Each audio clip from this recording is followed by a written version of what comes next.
7 qadamda nazm to'qu deb o'ltamaydi.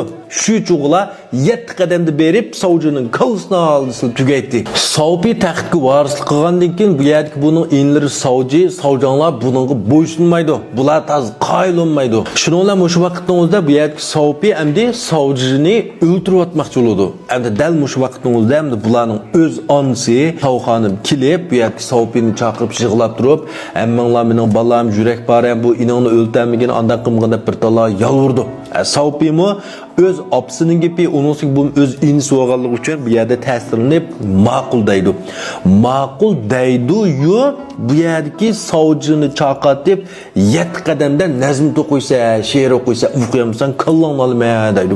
Bu savpi haqiqatan noit yilgaka opsiganda deb qo'ygan bilan navad mush vaqtning o'zi savji bu 7 qadamdagi nazmni to'qiyamagan bo'lsa, o'ltirib ataka bu nadim o'g'ilvalning ishi deydi. Amaliyotda mushundaq mo'disanglar, hargiz undaq emas. Navada savpining rastli yenil savjini o'ltirib atqisi bo'lsa, o 7 qadamda nazm to'qu deb o'ltamaydi. Shu cho'g'la 7 qadamda berib savjining kalsini oldi tugaydi. Yeni bu yerda savpining o savjini 7 qadamda she'r to'qu, nazm to'qu degani qat'iy qiynalganlik emas. Savpi bilan savji kichigidan tortib birga cho'ng bo'lgan.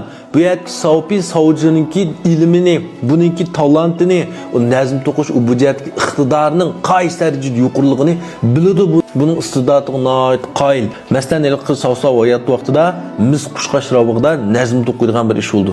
Mush vaqtning o'zida savpining gapi qaranglar bu Sumayga nima deydi? Bu yerda naq maydon to'qsaq, men o savjiga aniqlik turib qo'yman. O men emas, butun jahondagi barliq donishmand mana adiblarning hammasini yig'saqmi, o savjining istidati hargiz tankilanmaydi. Baribir turbatida hammasi tankalsakmi, men qandaqmi bu savjiga raqib bo'lala, qandaqmi yengalayman deydi. Ya'ni o savjiga nisbatan bu 7 qadamda nazm to'qish degan gap qaqyab suv ichgandek bir oddiy ish-ku buningga. Undan nima uchun bu yerda savpiyani shunday qildi degan vaqtimizda birinchidan bu savjini bir qatim qo'rqitib qo'ymoqchi. Küçütüp koymakçı, yürgünü mucub koymakçı. Savcı yine hem şer kılamagan bolsam, savpiyimni rast öldürek ecuma, bunun ki boysunsan boğdak, manın gipige sel qarsan bolmaqdak digenni bir bildirip koymakçı.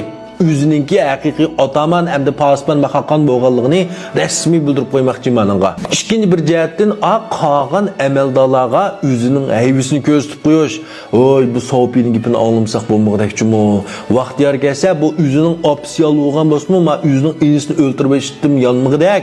Elim 7 qadamda men nazmni to'qiy oldi bo'lmagan bo'lsa, buning ish chatoqkan to'q. Biz qattiq diqqat qilaylik demoqchi. Ya'ni hamda bu o'rdatkilarning ichida savpi qaraganda savji kerak mayil savcı taraftarlarım ba.